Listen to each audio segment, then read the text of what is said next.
Let's get across the market open now, and joining us is Jimmy Jang from Macro. Jimmy, good to catch up with you on this Thursday. Let's first start in Western Australia because the government there has announced a rescue package for the lithium miners. Morning, Andrew. Certainly, yes. We saw the lithium industry is probably in the spotlight today after the Western Australia government unveiled about $150 million rescue package to support miners that are hit hard by that global downturn in lithium prices. So the Premier announced a plan which includes the $50 million interest-free loan facility to help miners sustain operations over the next 2 years. And as this the Western Australia banks on that recovery in the lithium prices. So that kind of move is critical in all sorts of levels. So obviously preserving thousands of jobs and protecting an industry that plays a key role in the WA's economic diversification. So that downturn have already started or forced some of the tough decision in the sector. So earlier this year, we saw Mineral Resources mothballed its Bald Hill operation, affecting about 300 staff, and other miners like Liontown Resources, Core Lithium, and Pilbara Minerals have also scaled back or paused operation at those key projects. So it'll be interesting to probably note those four companies right now, probably for at least for the day, on how the market will react with this package that will come through to the industry. And it is very important for these operations to come back live because it is playing a key role in the industry and also the state's economy as well. And obviously, on a broader note, we probably expect a higher open today, with obviously strengthening in the heavyweight mining stocks, particularly in iron ore, just because of the iron ore prices have recovered overnight. So that's something probably looking out for a lot of us today. Jimmy, just on the lithium miners then, would you be buying at these levels given how far they've fallen with the prospect, of course, you're getting that government support? Absolutely. I think one of the reasons why we took an eye on the state government's initiative in recovering some of these operations is because we've been on our watch list for a while in terms of how far these stocks can actually go down, despite such a great operation the company is projecting. So, for example, our pick out of the four is Mineral Resources, just because after the AGM meeting, we feel some more confidence in the companies and the management, despite all that controversy that's going on. The management is putting in the right place, and all the financial reports that we saw over the last 2 quarters are in line with our expectations. So Mineral Resources is definitely our pick that we start to buy as of early this week. And obviously with this news that came out, we'll probably increase our allocation between 5 to about 7% of our portfolio. And it's a pretty volatile time for lithium names. So we probably want to do a very slow allocation as we go and see how especially with Mineral Resources, how the management is coming around. And more importantly, the market confidence in the lithium prices probably play a key role. And it's not looking that positive for China, for example, who is the biggest customer when it comes to lithium, because Trump administration as of 20th of Jan next year, upon his presidency, is going to really place hard in that universal tariffs on all the imports from China. So we'll see how that will be, how detrimental that will be for the Chinese economy, just because we understand that China has been preparing all of this tariff being imposed. So let's just see how that develops. But in the meantime, it is probably a good time to buy the lithium names right now. Jimmy, elsewhere, of course, we're in the midst of AGM season. Star Entertainment today, we know the pressure that company has been under. It's going to be an interesting one as far as the shareholders are concerned.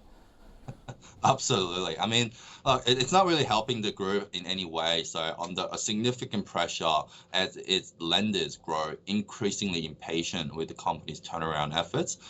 So just a year after that emergency capital raise, some of its key lenders like Macquarie Capital and Deutsche Bank are starting to offload their exposure, selling pieces of their stats debt through the investment bank's trading desk. So it highlights the growing doubts about the company's recovery, from the lender's perspective. So the new CEO, Steve McCann, has had that tough run since stepping in, so securing a large bailout to keep the stock afloat. And the company did restructure its debt last year, so raising $450 million from Westpac and Barclays, and obviously more recently we saw $200 million being added to its debt stack, and at a pretty hefty 13.5% 4% interest rate.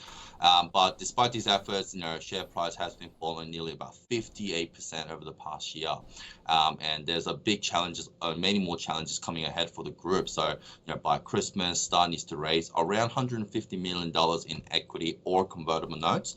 And meanwhile, the potential bidders are circling, viewing the company as a breakup play, given the unrest within its kind of capital structure. So looking further ahead, Star will need to find, $360 million on top of the $150 million equity to fund the Queen's Wharf Brisbane project by 2027, and also need to refinance $1.3 billion of debt that's due late 2025. So clearly for the team, there's a long road ahead, and the next few months will be critical in determining whether the companies can kind of stabilize or if it's heading for more turbulence. So we're kind of closely monitoring it, just because it depending on how this kind of the plans develop, it could present us with some good buying opportunity. Now, not saying that right now could be the best time, but with what the new plan will be, it's probably a good time to understand whether there's more prospect of the company turning around. So it presents us with nice opportunities to at least review it now. So I think the viewers should kind of keep a close eye on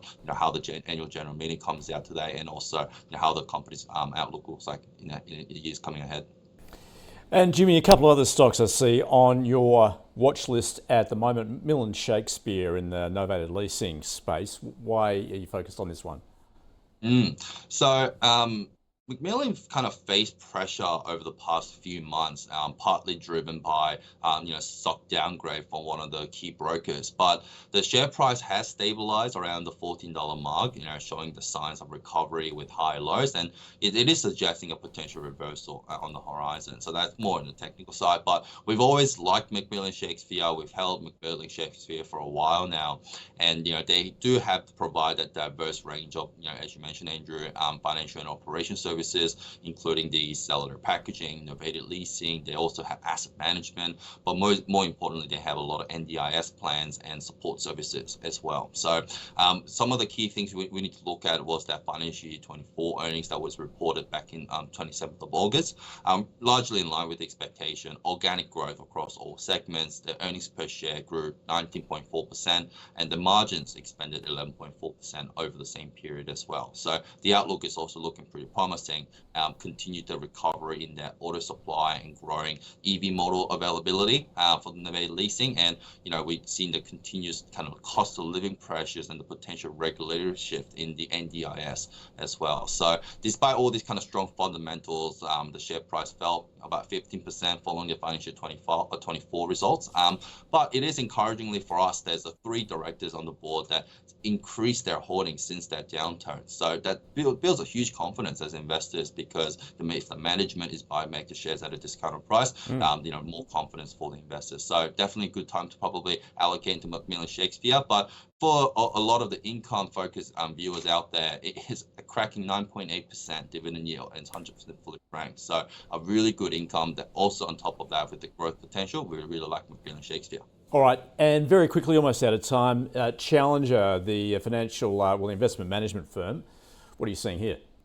I mean, the Challenger Limited, not as great dividend compared to, let's say, McMillan Shakespeare, but still a very good dividend yield, so 4.7%, also 100% fully franked. But the key thing is it offers a fixed rate annuities and retirement products, and those reinsurance agreements with those Japanese partners in the life insurance, and the funds management is really well capped. So the $98.4 billion is what they reported in October, which is a cracking result, and the outlook is obviously very promising. With the high interest rate era we'll still be living in up to about June next year in Australia, it's present us with a good opportunity with those fixed income exposures, and obviously Challenger Limited has high exposure into those bonds and its insurance company. So another great one to probably add to your portfolio today.